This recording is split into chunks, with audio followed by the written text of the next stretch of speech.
Can everybody hear me? Somebody just stick a thing in saying no. Now, yes. Okay, I'm going to repeat what I just said. Thank you, everybody. Don't go crazy. Here we are again. Sorry for the delays, technical hitches all over the place, but when you're dealing with what is relatively new technology over 3,500 miles, it's a bit of a problem. As I say, we're very honored. We have Aoife Spillane-Hinks back to talk more about John Millington Synge. We've two amazing Irish actresses lined up, Bríd Nachtáil and Onion O'Leary. One of them is online. We're hoping the other one will get online, but if not, we'll improvise. Don't worry, this is theatre. This is the closest thing to live theatre you get on electronics. So I want to just say a quick thank you to everybody. First of all, I want to thank the wonderful Eileen Clancy, who has sponsored this program, as she did for last week's program. And always remember, we are always open to new sponsors who want to sponsor the weekly webinar. But thank you to Eileen for her sponsorship. Hello to everybody. I haven't had the opportunity to say hi to people as you logged in on the screen, but I'm delighted to see that our outreach is all the way to India this week. People in from all over the country, all over America, from all over Europe. It's wonderful that you're out there, and I hope that you'll stay with us for the many, many weeks to come. So enough of that. I think we should begin, and so I'm going to hand over to Aoife, who's going to talk for a while, and then afterwards I'll be posing questions, any questions that you may have, and also we'll be hearing some of the text from our remarkable cast of Irish actors. So Aoife, over to you.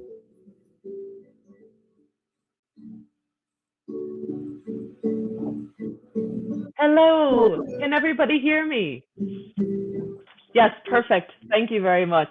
All right, so hello again. Thank you everyone for joining us. It's lovely to be back, and hello from Dublin. I'll give a little bit of background in case folks weren't here last week, and then we'll get down to some new material from this week. So my background is that I was born and raised in New Haven, Connecticut. I studied folklore and mythology at Harvard University, and I focused on John Millington Synge while I was there. After graduation, I moved to Ireland and have been working as a director here ever since. A word on a term that we'll be using today, which is ethnographic fieldwork. For those unfamiliar with the term, it refers to the practical, hands-on side of anthropological research, in which a researcher lives with, or at least spends a significant amount of time with a group of people whom they are studying. And a quick whistle-stop tour through the life of John Millington Synge, which we covered in a little bit more depth last week. John Millington Synge was born in 1871 in Rathfarnham, which is a suburb of the Dublin city centre. He was a sickly child who read widely. He was hugely influenced by Darwin's writings and walked away from Christianity because of them. He graduated from Trinity College in 1892, and he lived in Germany and France after university and was heavily influenced by cultural and intellectual movements happening in continental Europe, especially the Impressionist arts movement, as well as the growing interest amongst European artists and writers to rediscover their country's rural folk traditions. So while in Paris in 1896, Synge met William Butler Yeats. And Yeats later recalled that in Paris, he told Synge to go to the Aran Islands. According to Yeats, he told Synge, "Give up Paris, go to the Aran Islands, express a life that has never found expression." Very typical, absolute, and poetic language from William Butler Yeats. So Synge made his first visit to the Aran Islands in 1898, returning again every summer through 1902. And of the three Aran Islands, Synge spent the most time on the middle island in Ishman and developed intimate personal relationships with people there. These trips led Synge to become to truly becoming a writer. His most famous piece of non-fiction writing was called The Aran Islands, and his 6 plays included The Playboy of the Western World and Riders to the Sea, which we'll be discussing today. He was one of the founders of the Abbey Theatre in 1904, and he died of Hodgkin's disease in 1909 at the age of 37.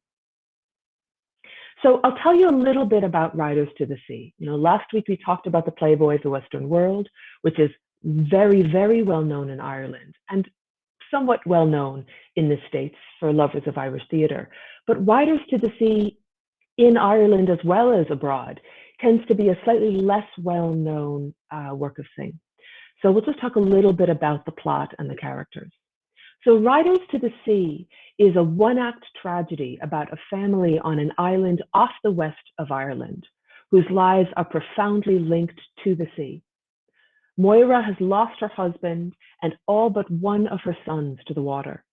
And when her last remaining son heads out on a stormy night, she begs him not to go. But he goes. And Moira and her two daughters are left to face the grief of his fate and to reckon with how they will live now. Though in the final few minutes of the play, Moira and the women of the village begin to keen, raising their voices in grief and lamentation for the dead. Now, keep that word in mind. Keen, keening, and the Irish word cuina. I'm actually going to ask my husband, who's on the chat, to write the Irish spelling of cuina so that people can have that and look it up if you like. The play premiered in 1904 in Dublin with the Irish National Theatre Society, which was to become the Abbey Theatre. And I'll tell you a little bit about Inishmaan. We talked a little bit about it last week, and we'll talk a bit more today. So the Aran Islands lie off the west coast of Ireland, nestled in Galway Bay, situated below County Galway and above County Clare. There are three islands. There's Inishmore, which in Irish means the Big Island. There's Inishmaan, which in Irish means the Middle Island. And there's Inisheer, the Eastern Island. The islands are comprised almost entirely of limestone, and what agricultural life exists there is a direct result of soil nearly invented by the islanders, a generations-long process of combining kelp, manure, sand, and clay. And I saw in the chat before we got started that people were already talking about kelp and its many uses. So I know some people are already on this page. So historically, the islanders' sources of income derived from fishing, harvesting kelp, and growing their prized potatoes. Income and survival are closely linked with the sea. Income, survival, and possible death. And this is something we see in Riders to the Sea. So the weather and the water could be extremely hard on the islanders, causing the disastrous failure of crops or the death of a boatload of men. But the extreme conditions did not deter the thriving interest in the islands by people from other places. So scholars who wished to study the island's archaeological, cultural, and especially linguistic wealth, the Irish language, flocked to the island. Today, as in Singh's day, Inishmaan remains the least commercially developed of the three islands, and Irish is still the predominant language. Inishmore and Inisheer are still Irish-speaking, but because of heavier commercial and tourist traffic, the sounds of Irish can be overwhelmed by the sounds of English. Now, scholars at Singh's time flocked to these islands, and especially to Inishmaan, to study Irish, and the three-room cottage where Singh stayed with the McDonagh family on Inishmaan was known as Ulscoil na Gaeilge, which is the University of Irish. So we'll talk a little bit about the book called The Aran Islands, into which Singh put so many of the stories and observations and conversations that he encountered during his time on the islands. So Singh spends his first fortnight in the Aran Islands on Inishmore, the Big Island, but he soon felt that this island had lost much of its distinctiveness. As he explains in the introduction to the book, quote, Kilronan, the principal village on Aranmor, which was Singh's name for Inishmore, has been so much changed by the fishing industry that it now has very little to distinguish it from any fishing village on the west coast of Ireland. He then eagerly moved over to Inishmaan because it had been less altered by modern industries. He spent almost the entirety of his subsequent visits on the Middle Island, Inishmaan. Inishmaan was distinguished by its relative primitive qualities, Synge's problematic but often used word, as well as in the oral and imaginative vigor of its inhabitants. So let's talk about this word primitive. He deploys this word primitive not to suggest that these people are less evolved than residents of more industrialized areas, but to imply that because their communities were less commercially developed, they had a more immediate and vigorous relationship with nature, which for Synge was the very taproot of lyricism. And folks who were here last week will remember Alan's wonderful reading of Synge's introduction to the Playboy of the Western World, where Synge very much talks about this kind of relationship with poetry, this kind of relationship with vigorous language. So here again, this is what draws him to Inishmaan in particular, and what sparks his capacity and imagination as a writer. So Synge does not describe this way of life as purer or more naive than the life one could lead in a more industrial location. When he lauds the people of this area, it is because they possess specific social characteristics that are of particular interest to him as both an ethnographer and an artist. So the poetry on their lips is useful to the artist. Their fear of the indispensable sea makes them keenly observant and knowledgeable. And the lack of formal law enforcement on the island leads to a near exclusive community determination and enforcement of values and regulations. You know, these islands, and certainly in Inishmaan, they are not teeming with police officers and police stations and whatever else. So the community, the members of the community are often the enforcers of social norms and standards of decency. And that can go in a good way, it can go in a bad way. So he makes his characters, both when he writes about them in the Aran Islands, the book, and in his plays, he makes them neither idealized mythological types, nor stereotyped simpletons, like the stage Irish stock characters that people might have been used to seeing. On Inishmaan, he recorded stories that he heard, snippets of conversations, and his own descriptions and observations of the countryside and its people. He also detailed his initial struggles with the Irish language. At the beginning of his first stay, he remarks that, quote, "the courtesy of the old woman of the house is singularly attractive, though I could not understand much of what she said."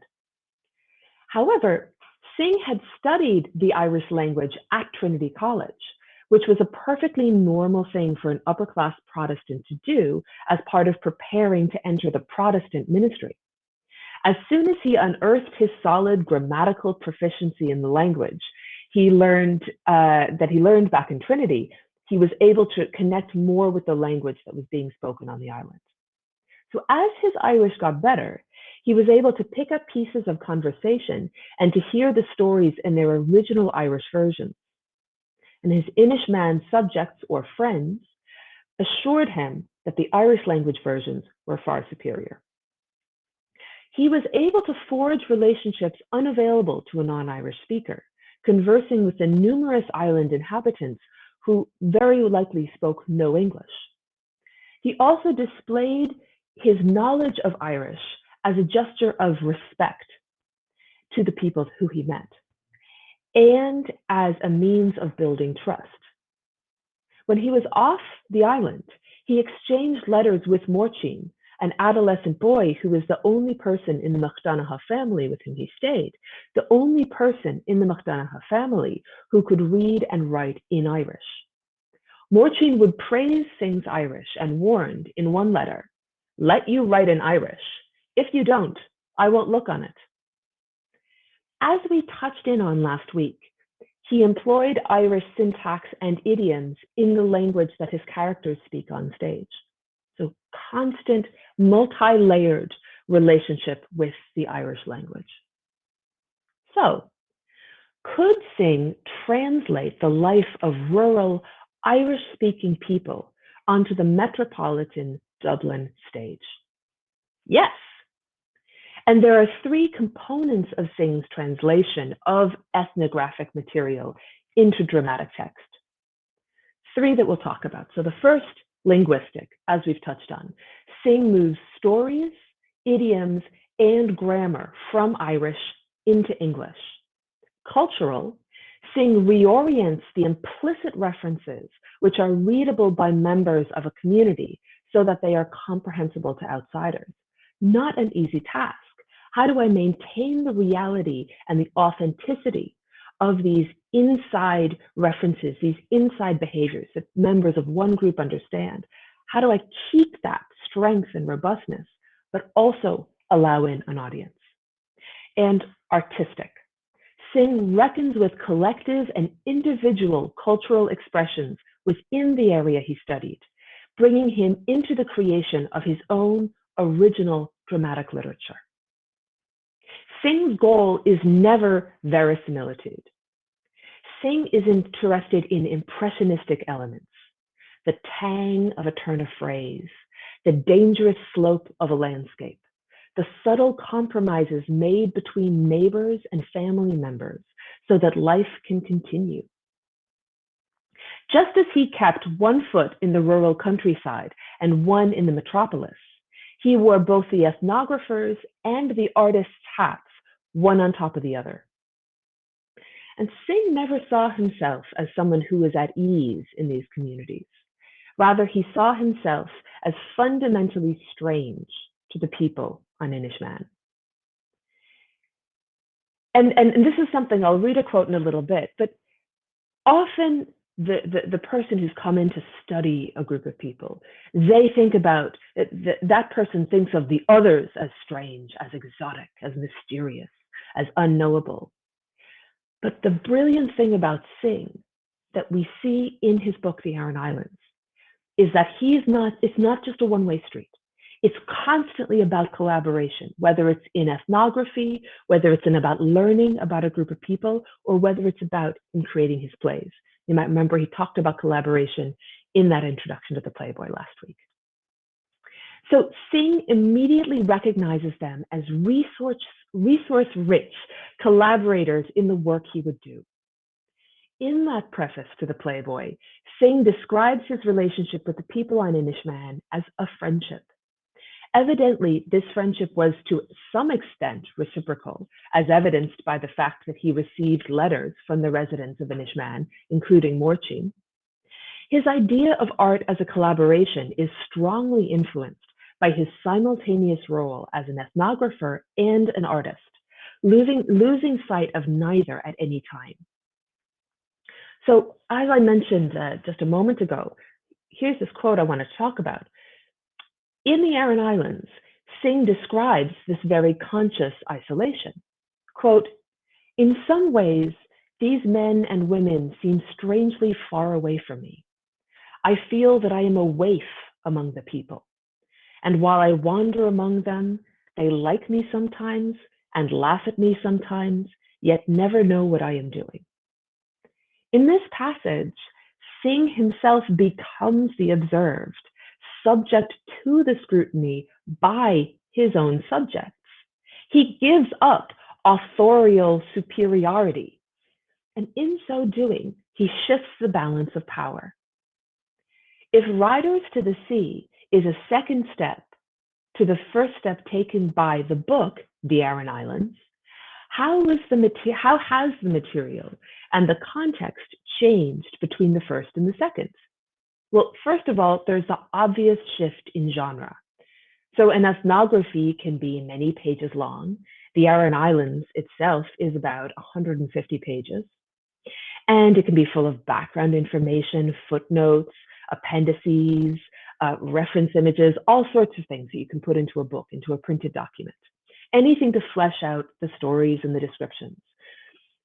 It can be taken in by the reader over several hours, days, weeks, months. However, we have certain set restrictions on the duration of a performance. So Synge the playwright knew that he was going to have to convey the complex world of his play very economically in forms other than the paragraphs that Synge the ethnographer would use. But if Synge the playwright could articulate sufficiently well the world he was depicting by using language, plot, and action, he could achieve a rendering of this foreign world that evoked all that Synge the ethnographer knew from his close participant observation of his subject and of this location. So although Synge builds a detailed and specific world around this story, he nevertheless allows it to remain accessible to people who may not be familiar with this world. Oh yeah, there's that question there. Thank you very much for that question. I'll just type it here. The Aran Islands. Yes, thank you, Karen Hart. Yeah, thank you. And John, if there are any spelling questions, if you want to pop in there, thank you. This is why you get married, to have a helpful typer. Thank you very much. So Synge is not simply making a live documentary in which the actors recreate actual daily routines, speech patterns, and emotions. Rather, Synge invents an onstage world that straddles the sensibilities of both the urban English-speaking community of the majority of his audience members and the rural Irish-speaking community out of which these stories came. As we discussed last week, in Synge's introduction to the Playboy, he assures his readers that nearly all the words and thoughts contained in the Playboy have been borrowed by the rural people with whom he worked. By describing this collaboration between the supposed observed and the supposed observer, he sets a precedent by which the conventions of who is performing and who is watching begin to be broken down. By insisting upon a very careful crafting of narrative structure, of language, and of character, he produces a staged world that is neither a certifiable us nor a certifiable other. He instead fashions individuals who speak and choose in startling ways that challenge his audience's notion of who these people are. He writes in that preface to the Playboy that on the stage, one must have reality and one must have joy. Yet he disparaged both the intellectual modern drama, the hyper-realistic theater he believed Ibsen epitomized, as well as the musical comedy with its, quote, false joys. Instead of either of these options, Synge offers a third option, which is neither fact nor fiction, but which through an intermingling of real life and artifice distills the essential story and its characters into a compound readily comprehensible to the audience. By telling a story that endows the rural characters with a distinct language and with desires that the audience can viscerally understand, we're talking about love, we're talking about family connections, fear of death, fear of a loved one's death, basic stuff that we all connect with. With these desires that the audience can viscerally understand, he breaks down the familiar barriers of stereotypical language and action, separating rural characters from the observing urban audiences. No, there's no stepping back and looking at other people who do strange things in strange ways for strange reasons. These are people like us, bound by the same universal drives and fears and passions. Nearly 100 years after Synge's travels, the scholar Stephen A. Tyler, who actually passed away this year, described an approach to ethnography, which actually resonates deeply with Synge's methods. So I'll read it. I think it's a beautiful summation. He wasn't writing about Synge, but I think it's apropos. Tyler describes an approach that, quote, returns to the original context and function of poetry, which, by means of its performative break with everyday speech, evoked memories of the ethos, the character of the community, and thereby provoked hearers to act ethically. It's a really interesting way of putting it. Synge, the radical artist, applied his poetic ethnography to his theater and challenged his audience to hear and to see his characters in a context that could not be bound by their theatrical conventions. I'm going to talk a little bit about Synge's relationship with women, both women that he met and with the women characters that he writes.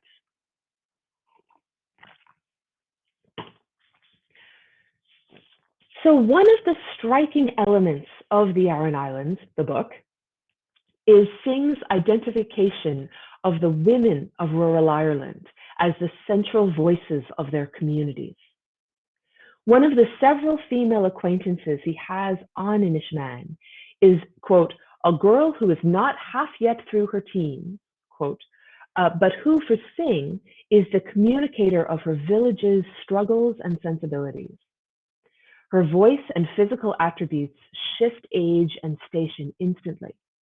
At first, Synge does not mention what she says or exactly how she moves, but instead summarizes the fluctuation in his own words. He says, quote, as we sit on stools on either side of the fire, I hear her voice going backwards and forwards in the same sentence, from the gaiety of a child to the plaintive intonation of an old race that is worn with sorrow. At one moment, she is a simple peasant. At another, she seems to be looking out at the world with a sense of prehistoric disillusion, and to sum up in the expression of her gray-blue eyes, the whole external despondency of the clouds and sea. But later, when this same young woman sits with other young people playing cards, Synge barely recognizes her. He says, her eyes shine in the light of the candles, and her cheeks flush with the first tumult of youth, till she hardly seems the same girl who sits every evening droning to herself over the turf. In this, he depicts a young woman who is both an ordinary teenager on the island, experiencing the giddy emotions endemic to that age, but also engaging in the common trivialities of her peer group, another point there, but at the same time, an ageless, nearly universal repository whose movements and speech seem to tell her community's story. We find a more public display of the articulate nature of women's voices and bodies in Synge's description of the burial of an island woman. Spending only a few sentences on the grieving behavior of the men, he pays particular attention to the old women's keening, the word that we were talking about before, keening or queena in Irish. He describes them setting themselves down on the gravestones, rocking towards the earth, their heads covered in the red petticoats associated with the Aran Islands. They seemed, he writes, quote, possessed for the moment with a profound ecstasy of grief. Thunder rolls, and Synge is sure that the might of these women's nonverbal outcries has summoned it. Quote, on Inishmaan, he writes, one is forced to believe in a sympathy between man and nature, or in this case, between woman and nature. As in his description of the young woman at the fireside, Synge depicts the keening as a testament on behalf of the entire community. Quote, this grief of the keen is no personal complaint for the death of one woman over 80 years, but seems to contain the whole passionate rage that lurks somewhere in every native of the island. In this cry of pain, the inner consciousness of the people seems to lay itself bare for an instant, and to reveal the mood of beings who feel their isolation in the face of a universe that wars on them with winds and seas. as when he talks about the young woman, Synge emphasizes that the women's expression is not only honest, but massive. They expel huge portions of their island story in what they do. The wonderful scholar Angela Burke, who has written so many wonderful, wonderful books, wonderful scholar, Irish scholar Angela Burke, comments on this aspect of funeral rituals, of internment rituals, in her essay that's called More in Anger Than in Sorrow, where she explains, quote, the marginal time of the funeral and wake represents what Mikhail Bakhtin calls the people's laughter, a universal upheaval and renewal. This is directly reminiscent of Synge's description of keening in the Aran Islands. Synge describes, quote, the grief of the keen as an expression of that whole passionate rage that lurks somewhere in every native of the island. So Angela Burke explains that cuina, that Irish word for keening, performed almost exclusively by women, contained what she says is not only praise and grief, but also clear statements of identity and protest and a catalog of women's wrongs. So these keens are not simple expressions of sadness about death. These are places where the community, where the subtext, where all of these unexpressed things, that the lid on that is taken off. And in this moment, in these moments, they can be expressed in this extreme vocal expression called the keen. Burke points out that not all the observers or the hearers of the cuina would understand the protest that was within it. As she says, the lament poetry contains messages that would have been intelligible to an inner circle of women, but not necessarily to the rest of the audience. And now the audience she's talking about are the other people at that funeral, at that wake. And as a side note, as a point of interest, probably every Irish school child studies a poem called Cuina Art O Lear, which was composed in the 18th century by a woman as a lament for her husband. And I've again asked my husband just to put into the chat how you spell that. This is really worth a Google if you're interested. Yeah, thank you very much, John. It's really worth a Google if you're interested in this whole genre and learning more about it, because in this poem itself, you can find a lot of the elements and the themes that I've described in this example. So Synge bundles a universal kind of grief with a culturally specific expression of that grief, right? Universal, the grief over the death of your son. But death of your son in the case of Riders to the Sea, the death of somebody you love or somebody who is in your life. So the universal kind of grief, that death of the loss, with a culturally specific expression of that grief. So this keening. Infusing the final section of Riders to the Sea with an emotional richness that, for his Dublin audience, would be both humanly accessible and evocative of this different world out of which the play comes. So Synge, a man, but a marginal man. We talked so much about him and his identification as a tramp, as a wanderer in last week's session. So a marginal man, he heard the protest in the lament. His treatment of the keen in Riders to the Sea is not as an exotic gimmick intended to titillate and intrigue, but rather as a potent dramatic tool that viscerally engages the audience.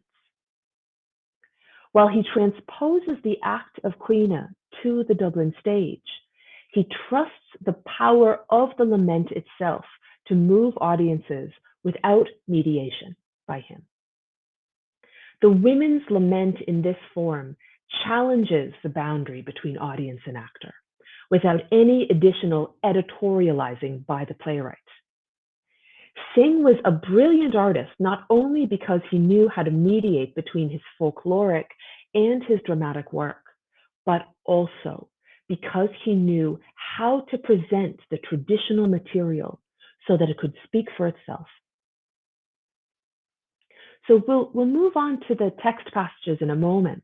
But I just want to ask you to keep something in mind. And this is probably already in your mind because we've touched on this theme, these ideas already. But keep in mind this entry from Singh's notebook from when he was on the Aran Islands. He says, "I cannot say too often that the supreme interest of the island lies in the strange concord that exists between the people and the impersonal, powerful impulses of the nature that is around them." So notice in these selections of text how the natural world, especially the weather, is brought in to Moira's home and seems to be psychically connected to the circumstances and emotions of the people inside the house. So how are we doing with connectivity for our wonderful Irish actors? Has Anya made her way on?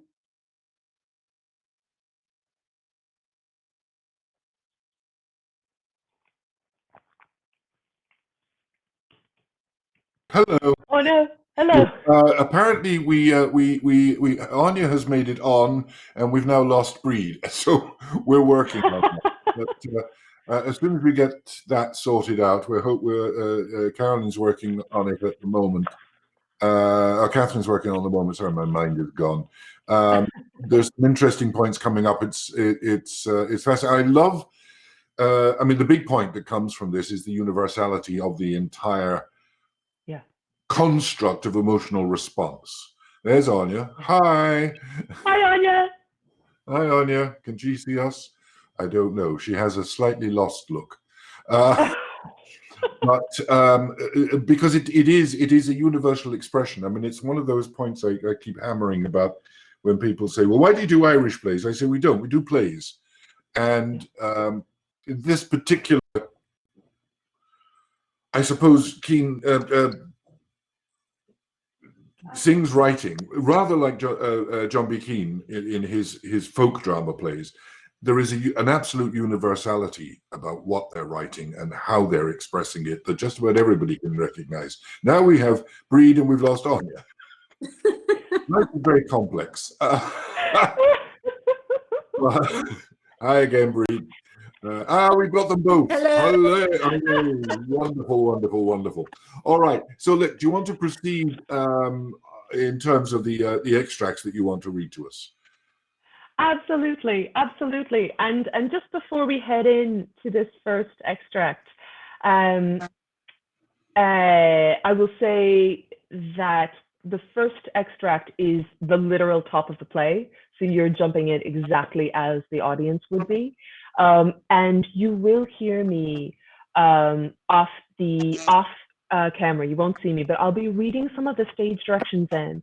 And the reason why I think it's so important is that he's capturing something about the space that they're in and about the behavior that's going on that's not spoken, that is really important to getting a sense of their life as a family and the life of these people on the island. So that's all good. Are we good to go with our two wonderful actors? Yes. Can you hear me? Yes. Yep. Can you hear me? Yes. Great. I think you're a bit soft, Anya. Is your microphone up full? Got a bit better. It's a bit broke. You're a bit. Let's go for it anyway. See what happens.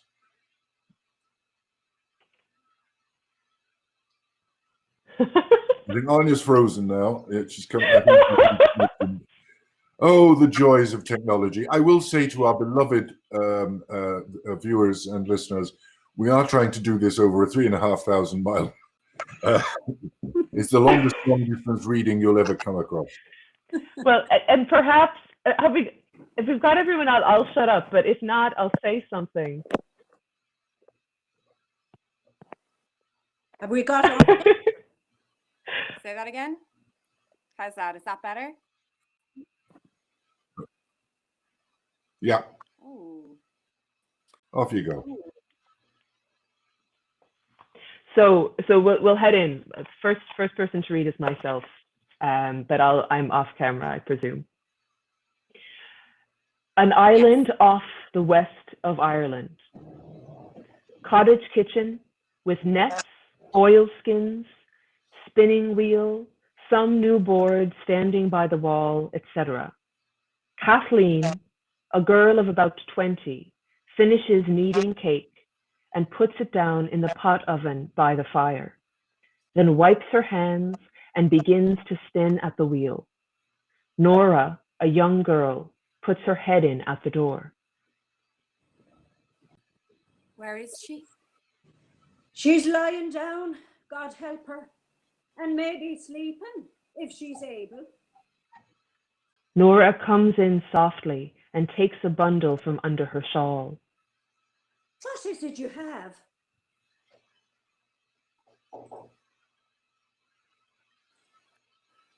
The young priest is after bringing them.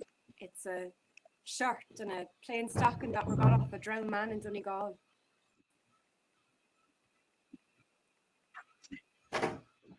We're to find out if it's Michael's there. Sometime herself will be down looking at the sea. How would they be Michael's, Nora? How would he go the length of that way to the far north? The young priest says he's known the like of it. If it's Michael's they are, says he, you can tell herself he's got a clean burial by the grace of God, and if they're not his, let no one say a word about them, for she'll be getting her death, says he, with crying and lamenting. The door, which Nora half closed, is blown open by a gust of wind. Did you ask him, would he stop Bartley going this day with the horses to the Galway fair?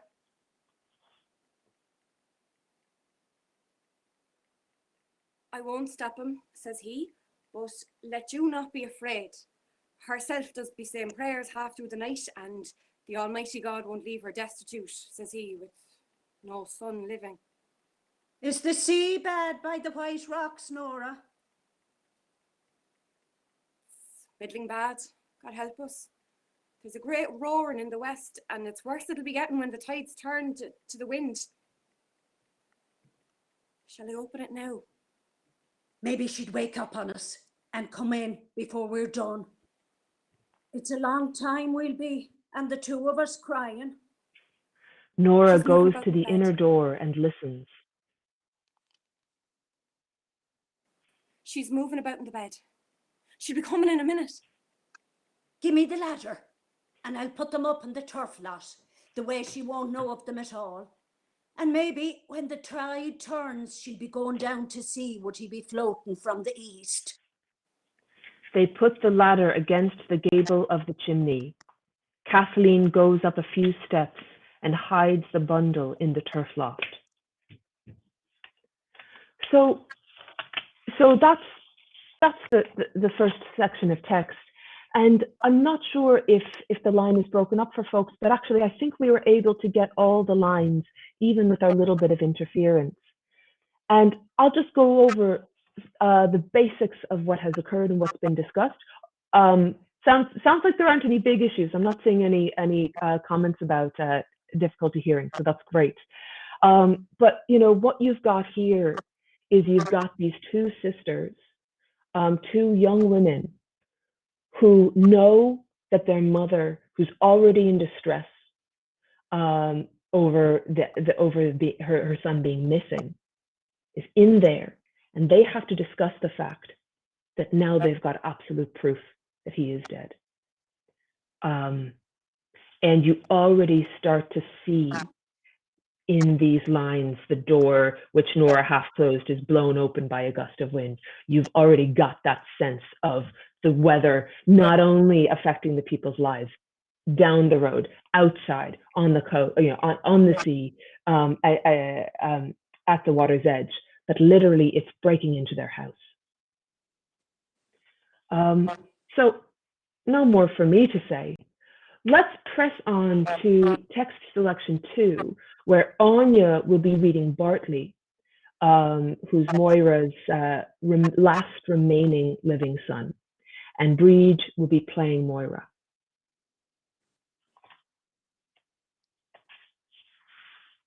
You do right to leave that rope, Bartley, hanging by the boards. It will be wanton in this place, I'm telling you, if Michael is washed up tomorrow morning, or the next morning, or any morning in the week. For it's a deep grave we'll make him by the grace of God.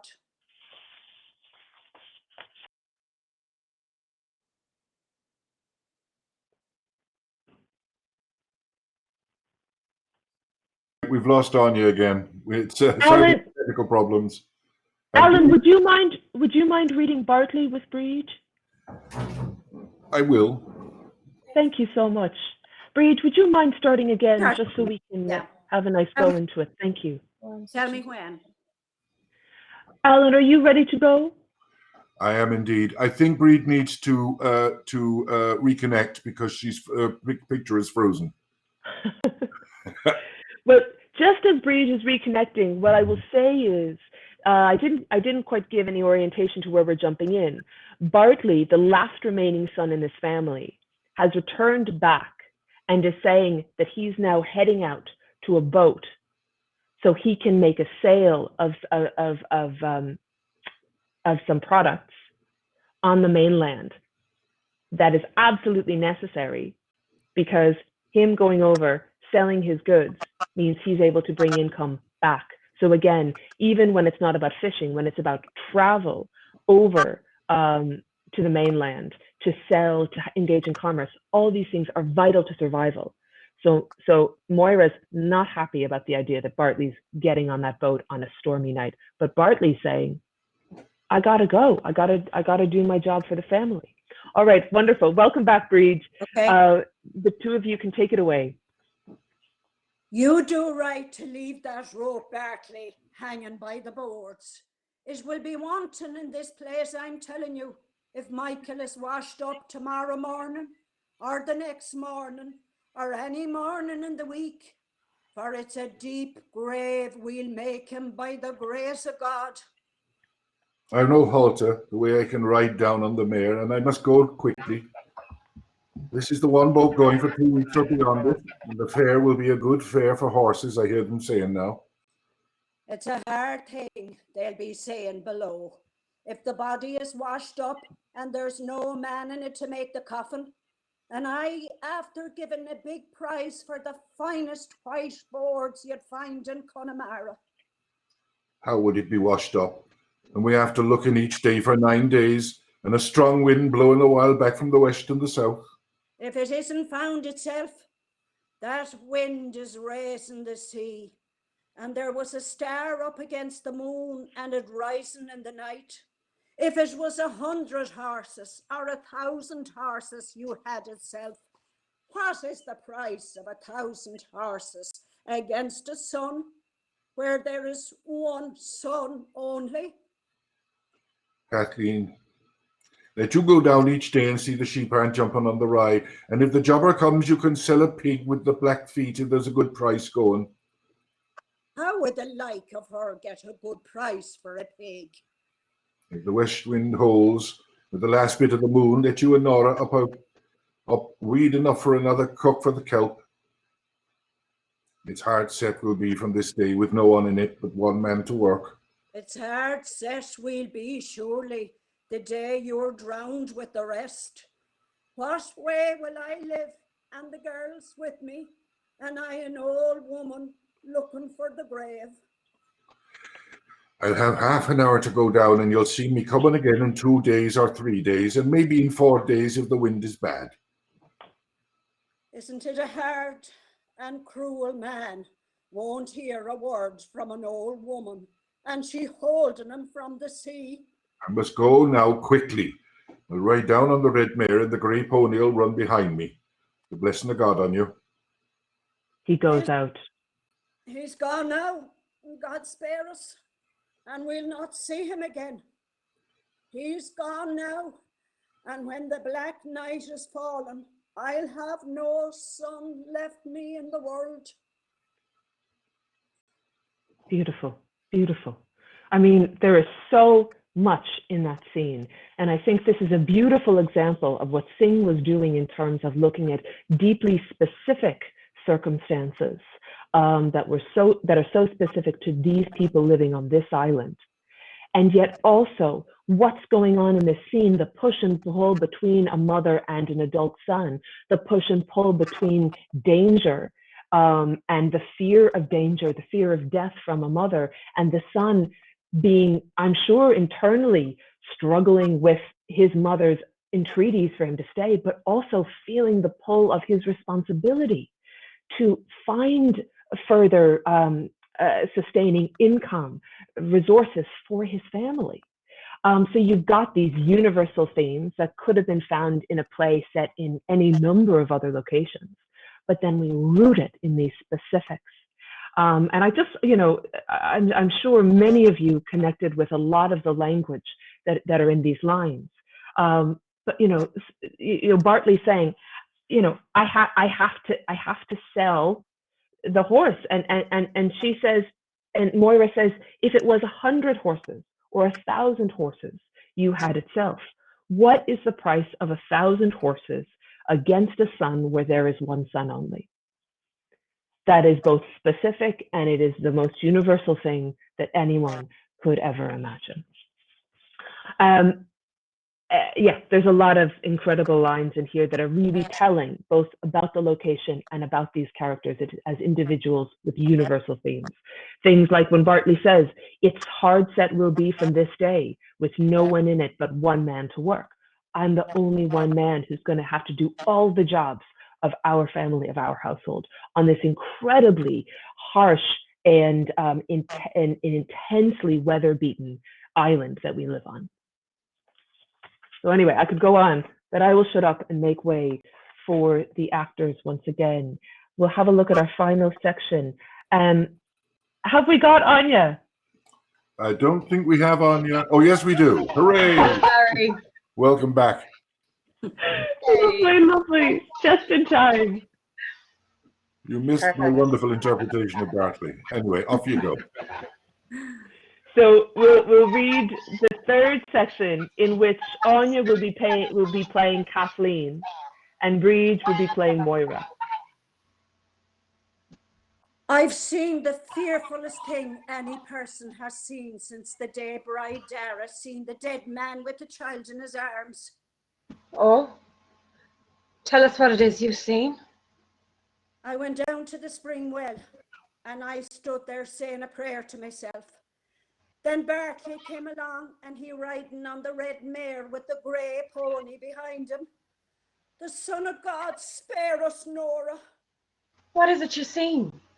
I seen Michael himself. You did not, Mother. It wasn't Michael you seen, for his body's after being found in the far north, and he's got a clean burial by the grace of God.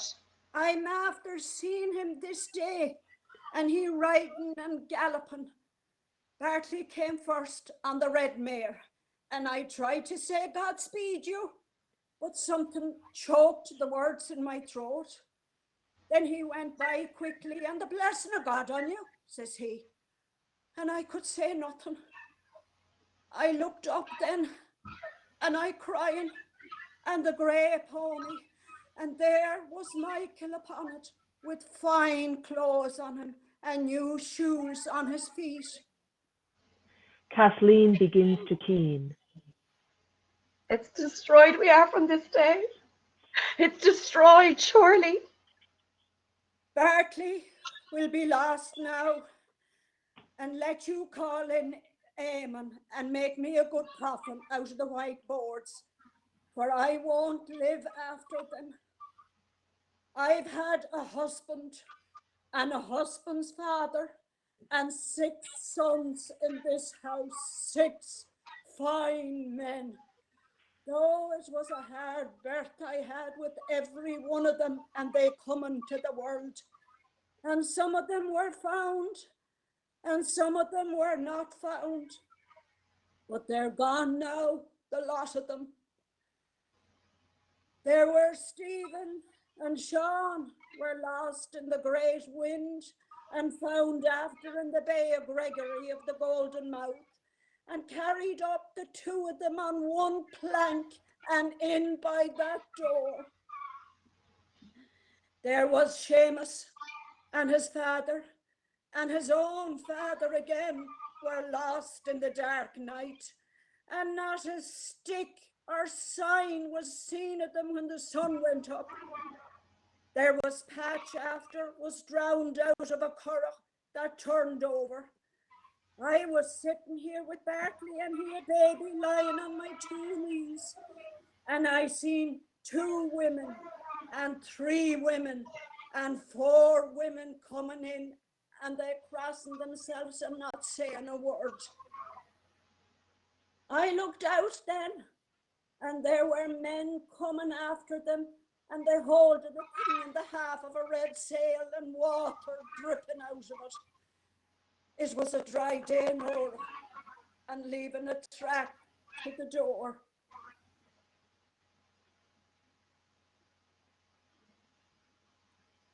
Is it Patch or Michael, or what is it at all? Michael is after being found in the far north. And when he's found there, how could he be here in this place?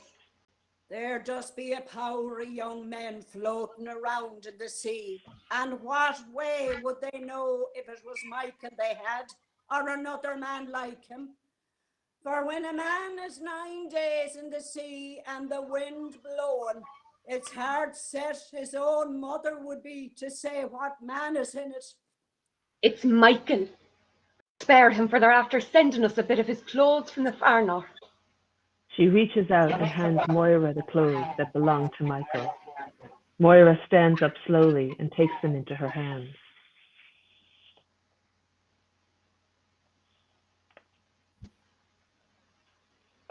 They're all gone now, and there isn't anything more the sea can do to me. I'll have no call now to be up crying and praying when the wind breaks from the south, and you can hear the surf is in the east and the surf is in the west, making a great stir with the 2 noises, and they hitting one on the other. I'll have no call now to be going down and getting holy water in the dark nights after sowing. And I won't care what way the sea is when the other women will be keening. Give me the holy water, Nora. There's a small sup still on the dresser.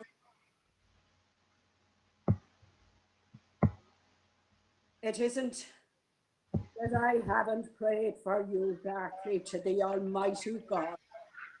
It isn't that I haven't said prayers in the dark night till you wouldn't know what I'd be saying. But it's a great rest I'll have now, and it's time, surely. It's a great rest I'll have now, and great sleeping in the long nights after sowing. If it's only a bit of wet flour we'd have to eat, and maybe a fish that would be stinking.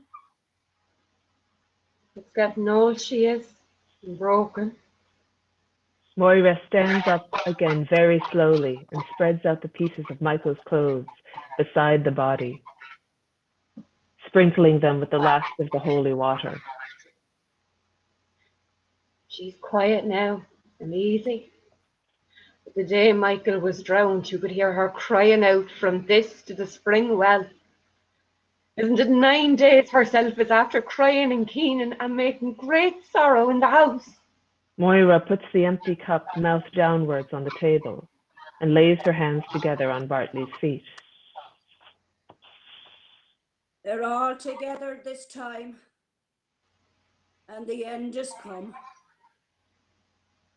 May the Almighty God have mercy on Bartley's soul, and on Michael's soul, and on the souls of Seamus and Patch and Stephen and Sean.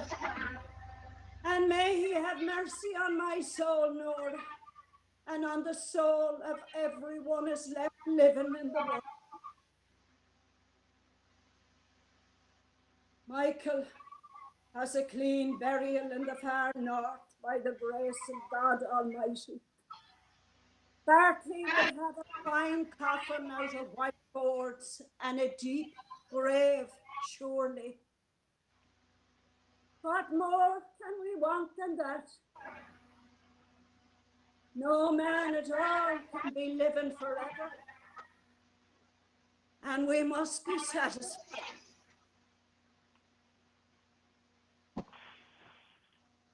Lovely. Am I back? I'm back on the screen. Lovely. Okay. So I don't know what happened there with. Oh, can you not hear me?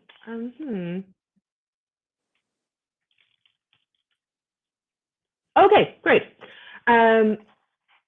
So unfortunately, I don't know what it is about my connection, but I didn't hear any of the actors reading that last section, which is why I did not read in any of the descriptions for the keening.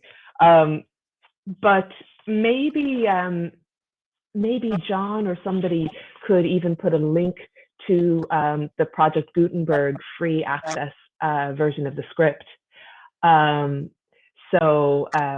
Because it's one, I won't waste our time now, which is so precious, reading all those stage directions out individually, but it's really useful to go back and have a read of that end of the play. It's a very brief play to read in its entirety anyway, but if you read how Singh describes the neighbors coming in, and the neighbors coming in, and excuse me, our doorbell just rang, distracted me. The neighbors coming in and carrying Bartley's body, and the women beginning to keen and to lament with Moira and with Kathleen. Anyway, long story short, do have a look. Thank you so much, Dennis. Do have a look at the script itself, and have a look at how Singh conjures in his stage directions how the actors are going to bring this whole scene and this whole setting to life. Over to you, Alan.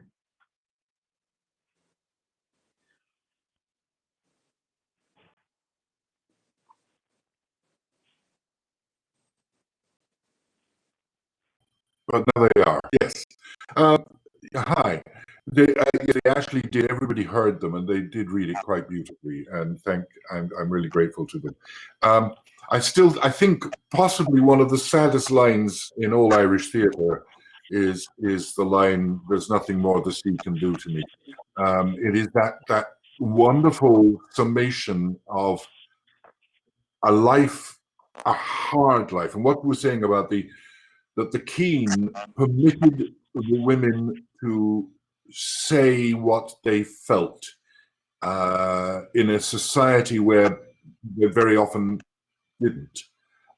It's rather like, I think I said it to you when we were talking about this program, Jean-Henri's version of Antigone. The true nature of tragedy is that you are allowed to say the things that you never could. And that keening moment where she actually gives that list of the appallingness of the poverty of their lives, the hardness of their life, burying a husband, a father's father, 6 sons, of seeing women carrying the bodies of their lost men. I love that moment when she talks about the trail of wet to the door and the day dry. It is such a glorious representation of that degree of grief, where it is, to my mind, this play is one of the greatest definitions of grief ever written. Now we have a couple of questions, actually. The first one, it was a question that came up last week as well, but I think it's well worth your responding to. Did the Aran Islanders accept John Millington Synge, or was he seen as an intruder, as a privileged outsider who was appropriating their culture? And I think that's similar to a question we had last week, but well worth you revisiting. Well, so I think there are a couple of different answers, or different, quite long conversations to have about the issues. Am I coming up here? Sorry, yes, you're here. You're all right. We hear you. Oh, lovely, lovely. So, I mean, it's worth its own hour or year or at least a semester to discuss this issue, because in a way you can't escape the fact that here he is at the end of the 19th century doing ethnographic work, and even though I truly believe that he is far less problematic than a lot of the people who are doing this kind of work and writing these kinds of books, these kinds of articles, kinds of all sorts of things. He's far less problematic than a lot of people. However, we can't escape a lot of the sort of inevitable privilege that he carries, and the various issues in terms of how he expresses himself or his observations of these people living on the island. But here's the thing about the people of Inishmaan, and I am not going to try to sum them up or generalize, but my sense of their relationship to the vast quantities of people who would have come to their island to study is,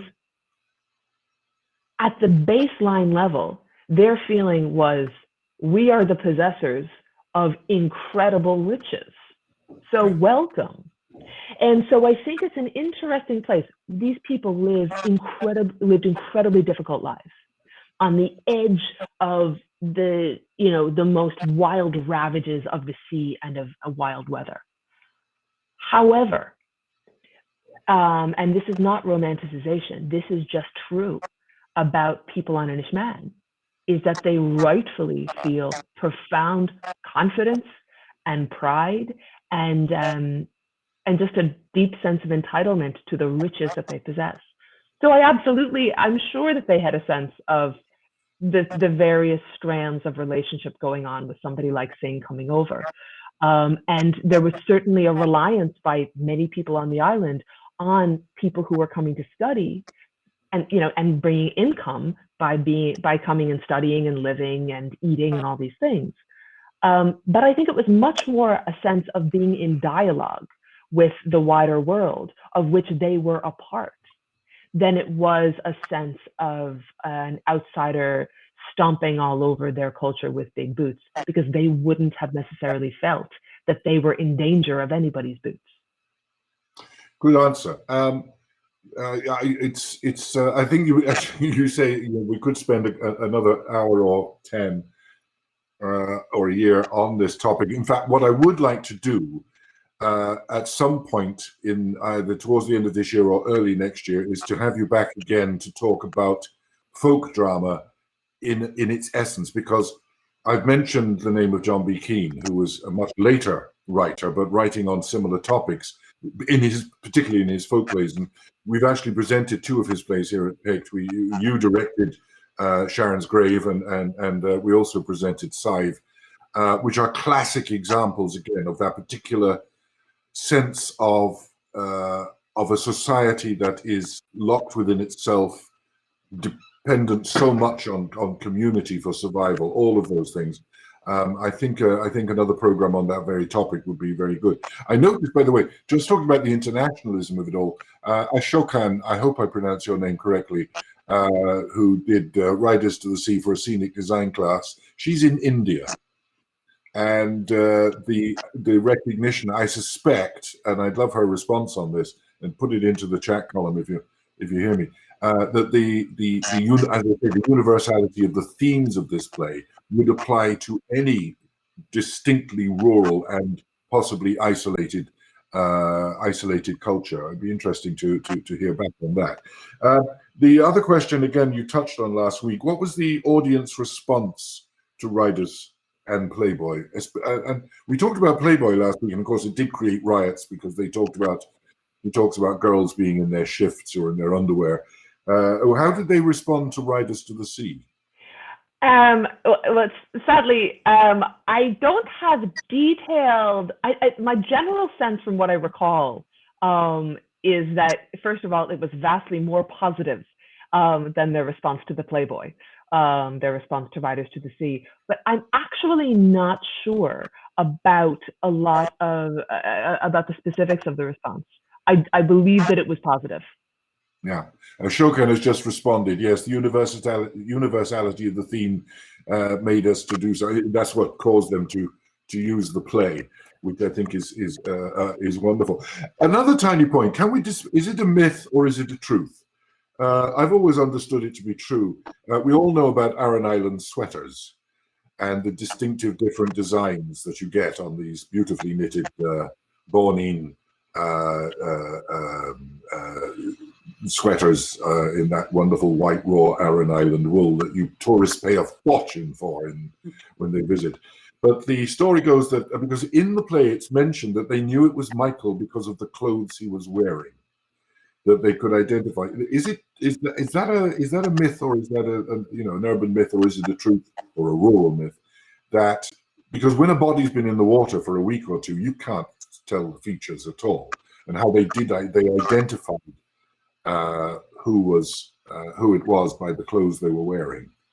Have you any update on that particular? The one thing that I would say about it, it's a really good question, but I think one of the immediate response that I have is that is a really good example of Singh's incredibly densely packed nuggets of information that he secrets into, or that he folds into this relatively brief play.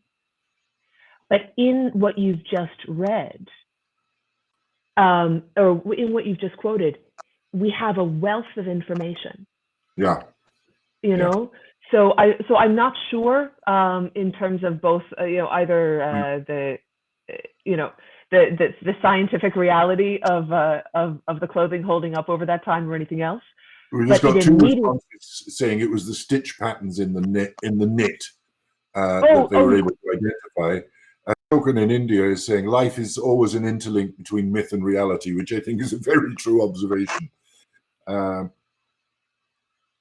It is referenced quite a bit. They would have probably knitted those themselves, you see. So if you're a knitter, you recognize your knitting, you recognize you recognize where you dropped a stitch. And she says that. I think Kathleen or Nora says that. So there would be that element of it as well. Yeah. I remember being told in the West that an awful lot of the people on the West Coast who spent their life fishing did not learn to swim, could not swim, because it would be a quicker way to die, rather than if you go into the water and you swim and swim and swim and swim and swim and then die, you're in a lot of suffering. If you can't swim, if it's a storm that takes you, it takes you. Yeah. Which is again another example of the harshness that nature offers people living in that level of extreme, which again I think Singh captures. He captures it in all of his plays. I mean, a play we haven't touched on, and if we come back, and I want us to come back and talk more about the folk dramas of both Singh and Keane. But because he didn't just write tragedy.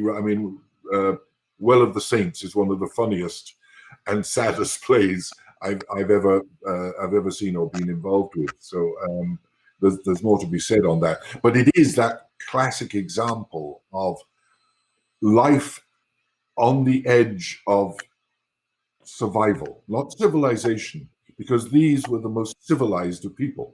And as you say, they ordered their lives. Society created its rules, and society enacted those rules. It was deeply civilized, but phenomenally difficult. It's a wonderful, and that's what he captures, the awful harshness of the world in which they have to live. Just a few other, Hazel, who I know from Pittsburgh, that Riders was favorably received because it was a tragedy and showed Irish characters, though poor and hardworking and suffering with dignity and grace, which is absolutely true. Whereas girls in their shifts were scandalous, common, and not to be spoken of on the stage. It's a very good quote there. There was another quote. I'm just checking it out. There was a question: does keening sound like wailing? Well, there's a good question. What does keening actually sound like? And I'm not asking you to give a demonstration.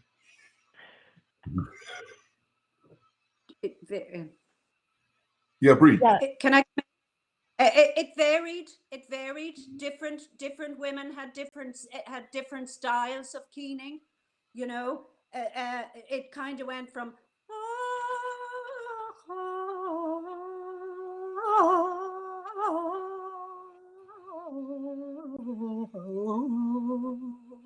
or else it kind of went right down, or else there was a sense of, you know, they used their hands as well, like a little, you know, clapping. There was a rocking. So it was all of that. It was voice and chant and the clapping as well. So it was a mixture of all of that. It's interesting, isn't it? Because what you've just given a rather wonderful example of, and thank you, Breed, you could find that in almost any closed culture. Yeah. Native American culture will have that. Most Asian cultures will have that. A lot of early European cultures would have that. The Nordic cultures and various others. It's a deeply, I suppose you might say, it is the animal within, the cry of the animal within. I don't know if anybody's ever read the book The Inheritors by William Golding, which is actually a book about Neanderthal man coming across Homo sapien.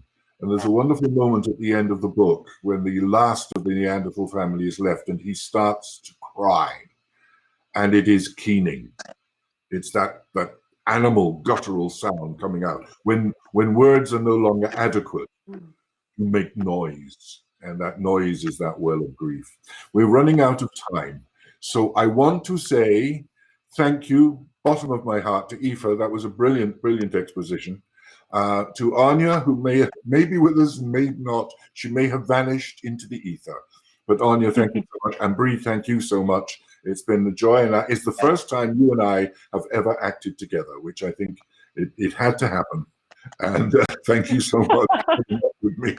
But we've known one another a very long time, and it was the first chance we get at 3,500 miles distance. So thank you all for that. And Aoife, I'm going to plan that we come back again and talk more about folk drama in general. To everybody else, thank you for being with us. Thank you for putting up with the technical difficulties. As I say, when you're trying to do this over thousands of miles, it doesn't always work out as well as you hope. For the next 3 webinars, we're going to be discussing in depth. We're going to be analyzing what I consider Shakespeare's greatest play and the second greatest play ever written. We're going to be looking at King Lear. We're going to be looking at 3 journeys in Lear: the journey of Lear, the journey of Gloucester, and the journey of Edmund. And so for the next week, it's all Shakespeare. I'm going to be leading it, and we'll have some of your favorite picked actors will be involved in it as well.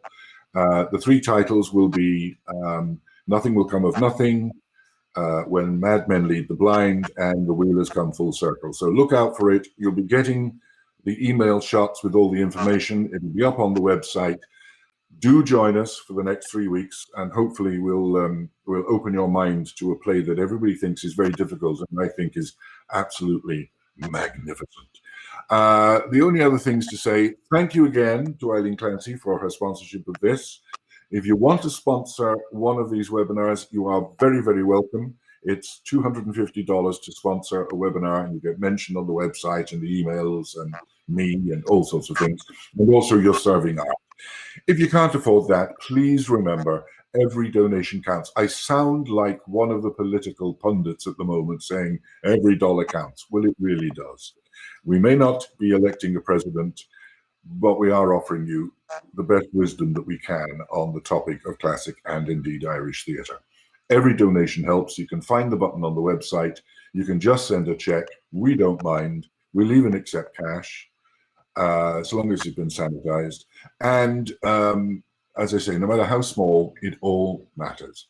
thank you all for being with us. We see you all next week, I do hope, with King Lear. In the meantime, stay safe and wash your hands and wear a mask.